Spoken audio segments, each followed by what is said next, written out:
L'actualité de ce samedi est aussi judiciaire avec ce coup de filet massif dans les réseaux de pédocriminalité. Cette semaine, 80 personnes ont été arrêtées dans 53 départements différents. Des hommes dont certains travaillaient au quotidien auprès d'enfants. Baptiste Guénet et Raphaël Maillochon.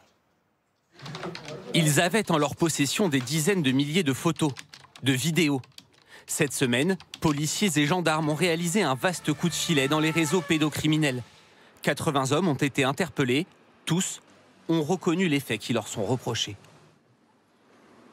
Ce sont des individus qui s'adonnaient à du téléchargement et du partage massif de contenus pédocriminels. Donc ça veut dire des échanges d'images, de vidéos, d'abus sexuels sur des enfants, parfois des nourrissons, des bébés, parfois avec des faits extrêmement graves associés de torture, d'actes de barbarie.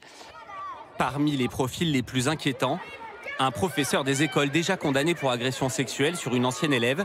Sur ses disques durs, les enquêteurs découvrent des images d'enfants qu'il a pu côtoyer au travail.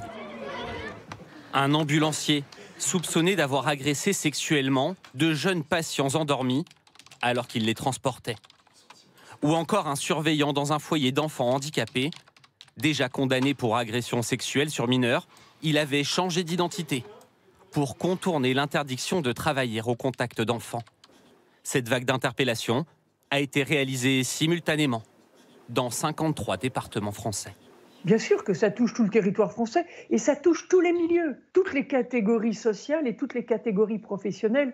Et pour nous, ce qui est aussi très inquiétant, c'est qu'il semble qu'il y ait des professionnels de la protection de l'enfance ou de l'enseignement, peut-être même des gens qui ont été élus. 51 mises en cause ont d'ores et déjà été présentés à la justice. 13 d'entre eux ont été placés en détention provisoire.